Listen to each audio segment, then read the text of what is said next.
Hey Funky fans and welcome back, it's 36COF and today I've got One Piece chapter 1060 and this is an exciting chapter, guys. I'm just gonna get straight into this chapter.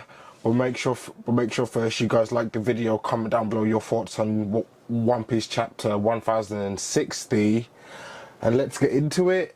Now, it opens up on the Thousand Sunny and we see Luffy reacting to Robin telling him the news about what happened at the Reverie, about the revolutionaries attacking, and Sabo assassinating King Cobra and Princess Vivi going missing. Now, obviously Luffy knows that Sabo wouldn't do this and he's screaming this at the top of his lungs. But this is what has been shown in the newspapers, so this is what the rest of the world and everyone else has to go on. And Luffy's against this. He's like, let's go to Alabasta right now. And Zoro's the only one in this probably the only one member of the crew who seems like who's more level-headed. Like, no, we can't go to Alabasta. King Cobra's already dead. And even Zoro mentions that Vivi went missing in a Marriage War. So Luffy says, okay then, let's go to Marijoa. And again he's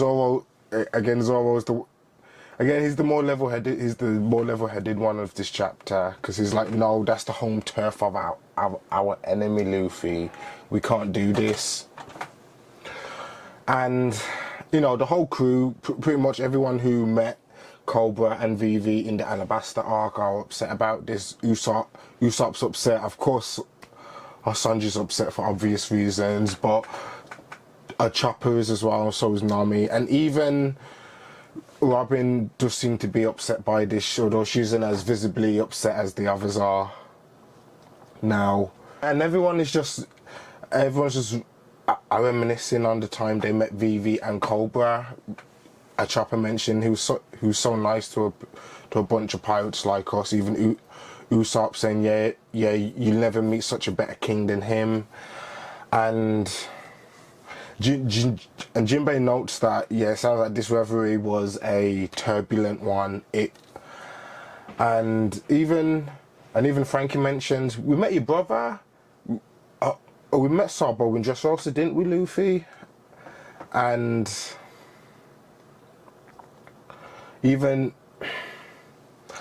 even Brook mentions, I myself had never heard of Alabasta suffering under misrule, so it seems a bit seems weird that King Cobra of all the kings would be assassinated. And again, all the Straw Hats are upset. They're crying like let's go save her, we have to do this.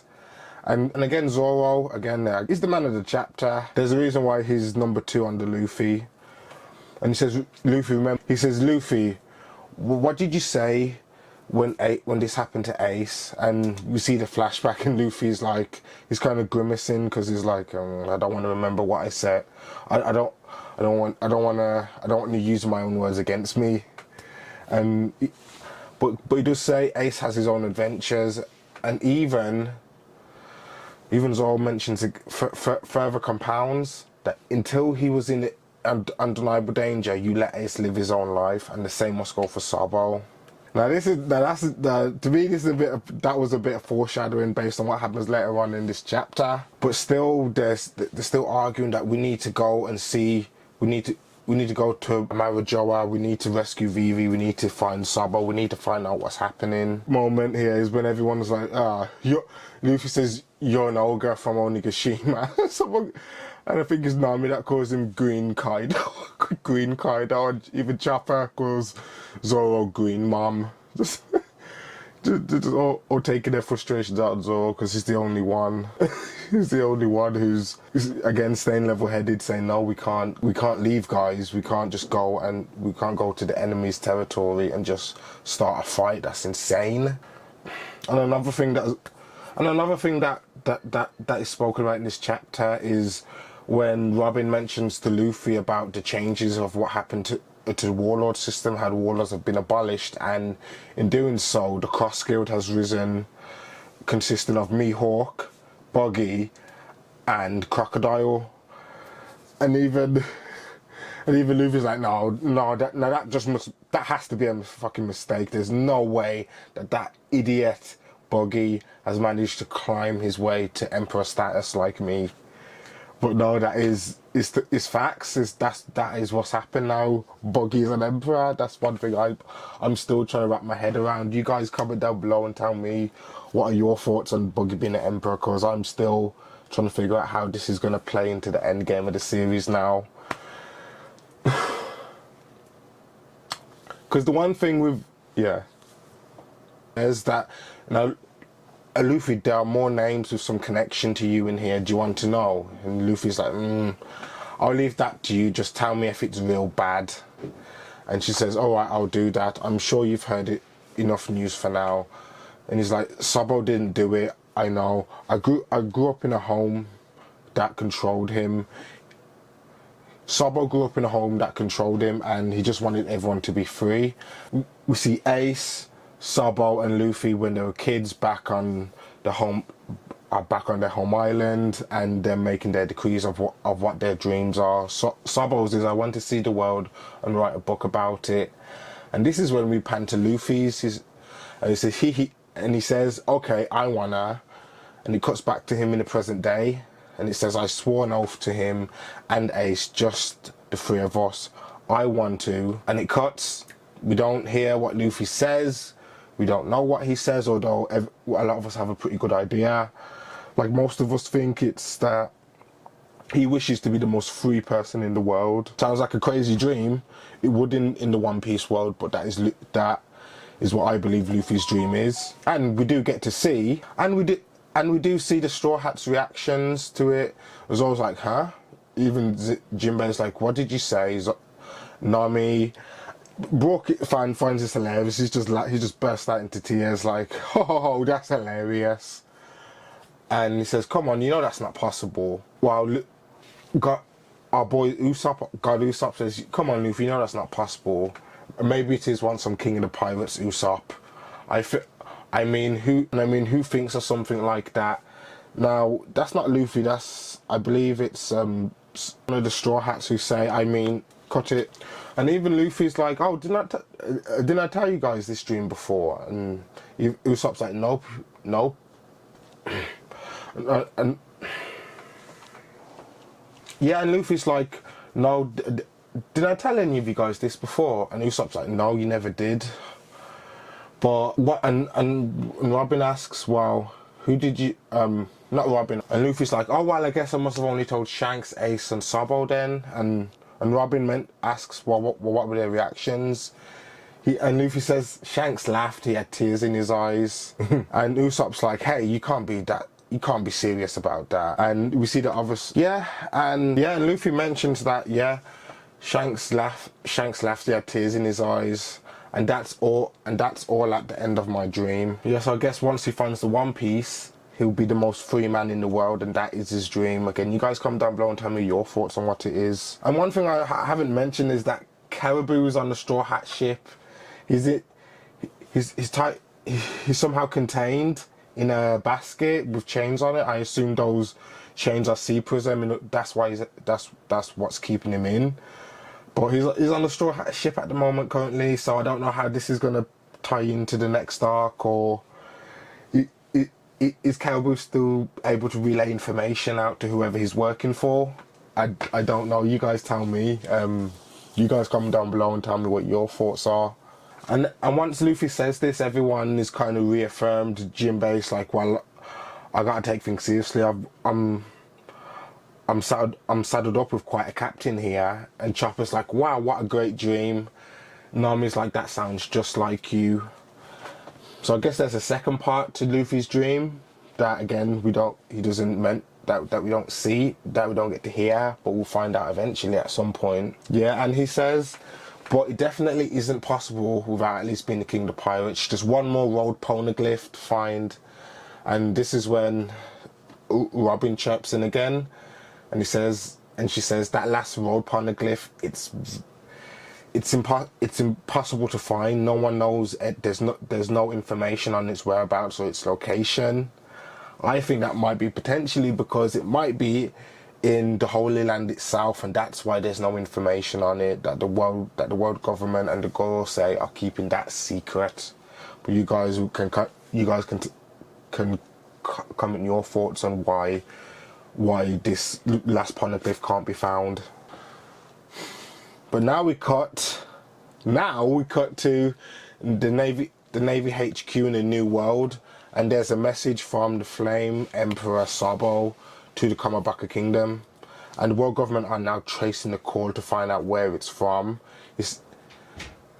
And they say there's no white transponder snail jamming, so Sabo isn't jamming the call, so it can't be traced. So this is an emergency call. They say he'll hang up soon. Quickly trace this. We need to find out where Sabo is.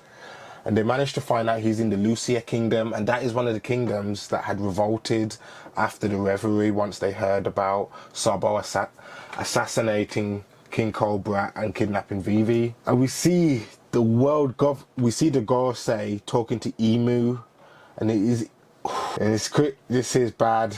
This is bad, guys, because we see all four of the Gorosei, and they're all in agreement. They're like, I see an unlucky man. No, it is simply destiny. And we do see the Kamabaka Kingdom for like 2 pages. Well, for like 1 page, and we see, and in the Lucia Kingdom, there's also a bit, like I said, there was a revolution, and the king Seki of the Lucia Kingdom and his daughter, Princess Komain, are currently in prison, and they've been told to confess to their crimes. And King Seki's not having this. He's saying, you guys will regret this, you'll all face death once the world government find out and send reinforcements. And all whilst this is happening, Sabo is almost a narrator for this chapter, and he says the empty throne in Pangaea Castle, the communications cut off the transponder snail.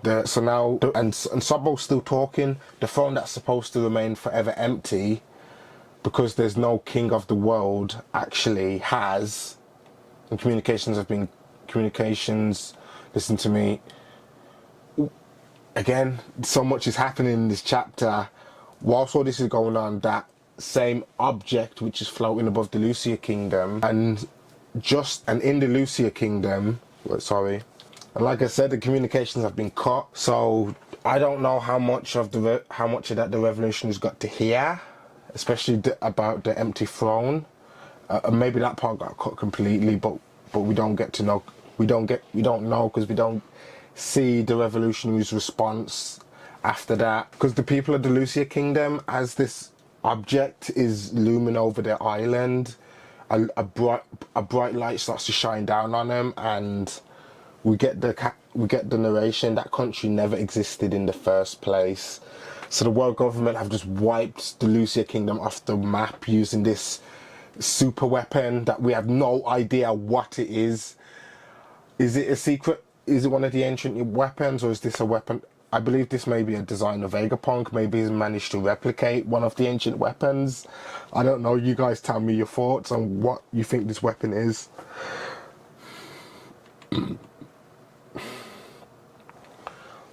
And when this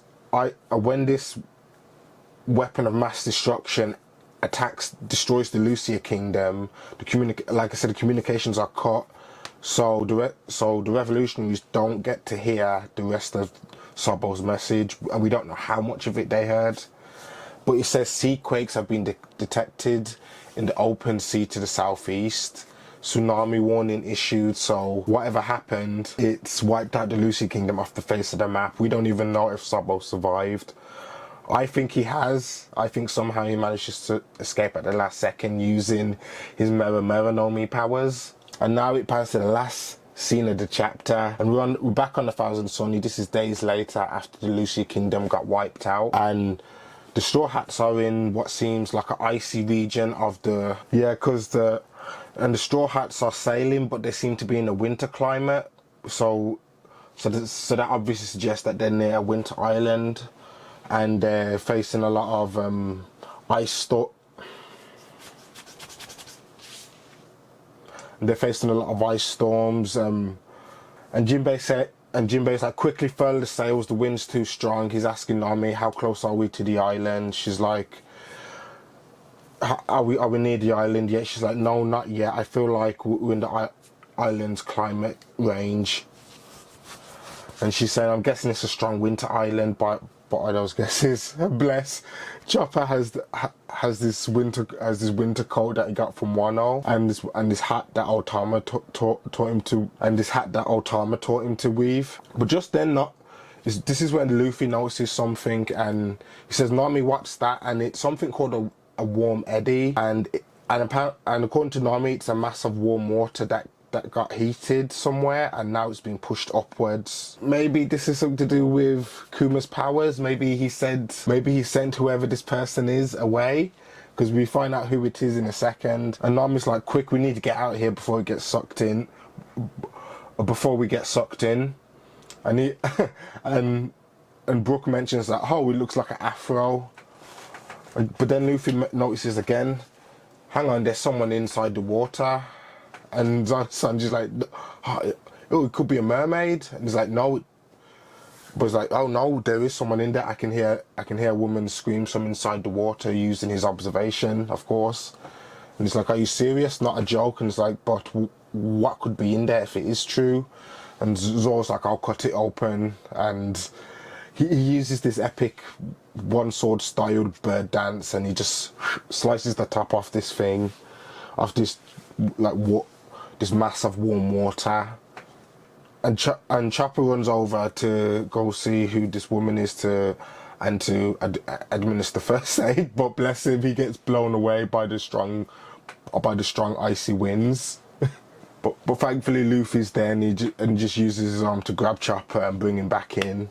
And this is where we see the last page of the chapter, where the woman, or the member of one of the members of the worst generation, Jewelry Bonnie, is on the deck of the Sunny, but she's in her child form. And yeah, that's the end of the chapter. We see Jewelry Bonnie on the deck of the Sunny. We don't know how she got there. Like I said, maybe this has something to do with Kuma's powers. Maybe he pushed her away, and that's how she ended up there. But yeah, she's on the deck of the Sunny with the Straw Hats. Does that mean she's going to be following the Straw Hats around for the next arc, or is this just going to be a 1 or 2 issue thing, and then she's going to go and do her own thing, and we'll see it later on? You guys comment down below and tell me your thoughts. And what about the world government super weapon? What is going on with it? What is this? Is this a contraption of Vegapunks? Have they actually found one of the ancient weapons, or did they manage to recreate one of the ancient weapons? Yeah, I mean, so many questions for this chapter. Did Sabo survive the destruction of the Lucia Kingdom? So much, and we don't even know what happened in the previous chapter in terms of Blackbeard and Kobe. I mean, you guys comment down below. That's the end of the chapter, guys. I'm 36 COF. Keep it fresh and keep it funky. Goodbye.